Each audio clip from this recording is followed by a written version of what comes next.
नमस्कार, मैं doctor Pushkar Dwivedi, cancer expert. आज आपसे ब्लड कैंसर के विषय में कुछ बात करने आया हूँ।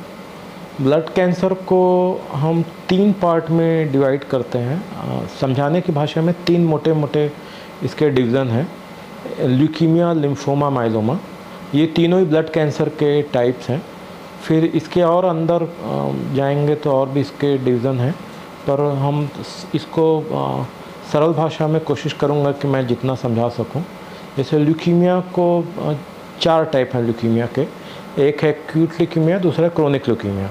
फिर एक्यूट ल्यूकीमिया में भी 2 टाइप है, AML, ALL, और क्रोनिक ल्यूकीमिया के भी 2 टाइप हैं, CML, CLL। AML मतलब एक्यूट माइलॉइड ल्यूकीमिया, ALL मतलब एक्यूट लिम्फोसिटिक ल्यूकीमिया, CML मतलब क्रोनिक माइलॉइड ल्यूकीमिया, CLL मतलब क्रोनिक लिम्फोसिटिक ल्यूकीमिया। AML और ALL ये मेनली इसमें कीमोथेरेपी लगती है। ALL बच्चों में कॉमनली होता है, जिसके कि आज के डेट में कीमोथेरेपी उपलब्ध है और क्योर होने की संभावना 80-90% तक होती है। CML के लिए टैबलेट्स उपलब्ध हैं, जिसको कि इमेटिनिब बोलते हैं, इमेटिनिब, निलोटिनिब, डेसर्टिनिब। ये सब टैबलेट्स हैं जो कि घर पे बैठ के खानी होती, पर यह है कि इसको जीवन भर खाना पड़ता है, कम से कम 10 साल तक। CLL theoretically speaking curable malignancy नहीं है CLL, लेकिन ये है कि हर CLL का पेशेंट डिफरेंट होता है। बहुत से CLL के पेशेंट को अपने पूरे जीवन काल में किसी ट्रीटमेंट की आवश्यकता पड़ती ही नहीं है।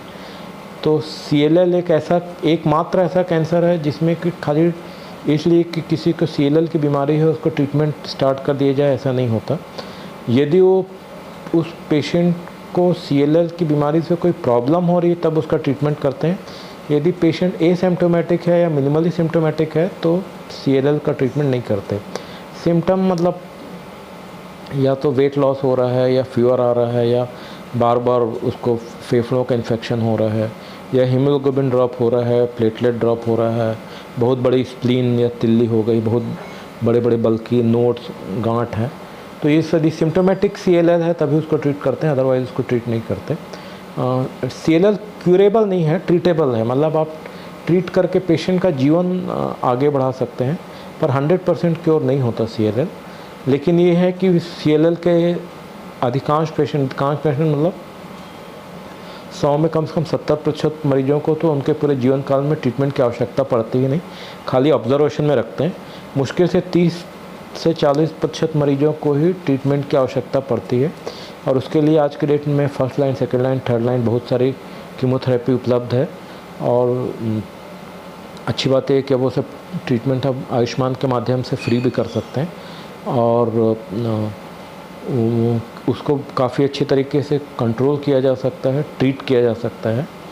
पूरा क्योर नहीं होता, लेकिन हाँ कंट्रोल तो कर ही सकते हैं। फिर एक है माइलोमा। माइलोमा बेसिकली हड्डियों का कैंसर है।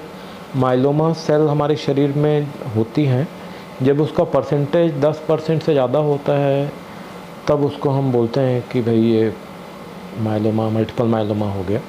तो इसको पता करने के लिए ब्लड में कुछ टेस्ट होते हैं, जिसको सीरम प्रोटीन इलेक्ट्रोफोरेसिस, उसके बाद फिर immunofixation electrophoresis with kappa lambda light chain. ऐसे कप्पा लैम्डा इम्यूनोग्लोबुलिन के पार्ट्स हैं, serum beta 2 microglobulin, serum calcium, haemoglobin, serum creatinine,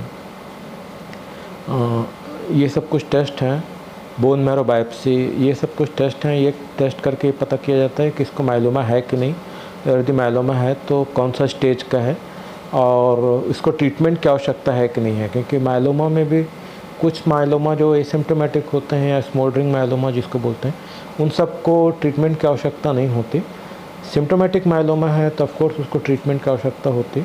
इसके लिए क्रैब नाम के क्राइटेरिया यूज होता है। मतलब हाइपर कैल्सीमिया है, या रीनल इन्वॉल्वमेंट है, या एनीमिया है, या बोन मैरो इन्वॉल्वमेंट है, या बोन इन्वॉल्वमेंट है MRI में या पेट स्कैन में, तब ट्रीटमेंट की आवश्यकता होती। मल्टीपल माइलोमा के लिए भी आजकल ढेर सारी कीमोथेरेपी उपलब्ध है, जिससे कि इसको ट्रीट किया जा सकता है। पेशेंट की लाइफ सालों बढ़ाई जा सकती है। ट्रांसप्लांट भी इसमें ऑप्शन होता है, of course autologous stem cell transplant. जिससे कि पेशेंट के जीवन को आगे बढ़ाया जा सकता है। मेनली जो अभी जो दवाइयाँ उपलब्ध हैं इसमें bortezomib, thalidomide, Endoxan, steroid backbone of treatment है। ये सब दवाइयाँ इस्तेमाल होती हैं। ये सब दवाइयाँ आयुष्मान में फ्री हैं। ये अपने आप में एक अच्छी और संतोषजनक बात है। तो आज के डेट में हम बहुत सारे ब्लड कैंसर का ट्रीटमेंट तो आयुष्मान के माध्यम से फ्री कर सकते हैं, जो कि कुछ वर्षों पहले तक संभव नहीं था। तो माइलोमा भी क्यूरेबल मैलिग्नेंसी नहीं है, मतलब पूरा तरीके से ठीक तो नहीं होता, बट ट्रीटेबल है। बट पूरा तरीके से ठीक नहीं होता जब मैं बोलता हूँ तो आप ये समझिए कि ब्लड प्रेशर, डायबिटीज़ भी पूरी तरीके से ठीक नहीं होता, ये भी ट्रीटेबल है। मतलब आप कंट्रोल कर सकते हैं।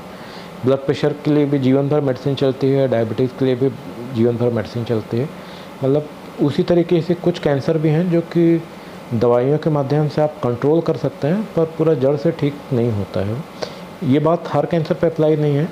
कुछ कैंसर पे, जैसे मैंने CLL का नाम लिया, chronic lymphocytic leukaemia, multiple myeloma, ये कुछ कैंसर हैं जो कि ट्रीटेबल हैं बट क्यूरेबल नहीं है। बट इसमें भी रिजल्ट बहुत अच्छे हैं। मेडिसिन आज की डेट में ढेर सारी उपलब्ध हैं, तो उसके माध्यम से हम पेशेंट की लाइफ सालों में बढ़ा सकते हैं। क्वालिटी ऑफ लाइफ इम्प्रूव हो जाती है। पेशेंट लगभग एसिम्प्टोमेटिक रहते हैं। लक्षण मेनली क्या होते हैं? लक्षण इसमें mainly fever, night sweet, weight loss ये बोलते हैं। मतलब बुखार आना, जिसमें कि लंबे समय तक बुखार आ रहा है, जिसमें कोई आपको कॉज पता नहीं चल रहा है। नाइट स्वीट मतलब रात को सोते सोते पसीने से तरबतर हो जाना, इतना तरबतर हो जाना कि आपकी नींद खुल जाएगी, बिस्तर तकिया सब पसीने से गीला रहेगा। वेट लॉस मतलब more than 10% weight loss in last 6 month is significant weight loss. मतलब 10% उससे अधिक का वजन 6 महीने में कम हो जाना। मतलब यदि कोई 70 किलो का व्यक्ति है तो उसका 7 किलो या उससे अधिक का वजन पिछले 6 महीने में कम हो गया बिना कुछ किए। मतलब यदि कोई वो डाइट के माध्यम से या एक्सरसाइज के माध्यम से वेट कम कर रहा हो तो एक अलग विषय है, पर बिना कुछ किए वेट लॉस हो रहा है जिसमें कोई कॉज समझ में नहीं आ रहा है। तो ये अनएक्सप्लेन्ड वेट लॉस, ये उसके लिए रीज़न बनता है। गांठ का होना गले में, गर्दन में, बाहों में, पेट में लीवर या स्प्लीन का बढ़ना, ये सब कुछ लक्षण है। पता कैसे चलता है? कुछ सामान्य छोटे छोटे ब्लड टेस्ट करके, जैसे CBC complete blood count, peripheral smear करके पता चल जाता है। उसमें इमेच्योर सेल्स हैं, ब्लास्ट है या WBC बढ़ा हुआ है, हीमोग्लोबिन कम है, प्लेटलेट कम है, या उसमें कुछ डाउट है तो फिर आगे बोन मैरो, एस्पिरेशन बायोप्सी, ये सब टेस्ट करके देखते हैं।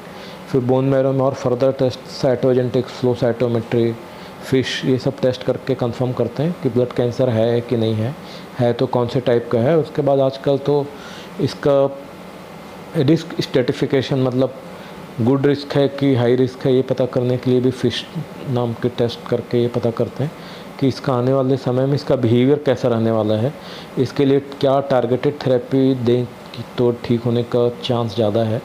तो ये सब चीज़ें हैं, घबराने की ज़रूरत नहीं है, जानकारी ही बचाव है। हम जितना इन सब चीज़ों को लेकर अवेयर रहेंगे, जितना हमको जानकारी उपलब्ध रहेगी, हम उतने बेहतर तरीके से इन सब चीज़ों का सामना कर पाएंगे। मेरी बातों को इतने ध्यानपूर्वक सुनने के लिए धन्यवाद। और भी यदि कुछ प्रश्न होंगे इस बीमारी को लेकर तो मैं इसको आने वाले सेशन में आंसर करने की कोशिश करूँगा। Thank you.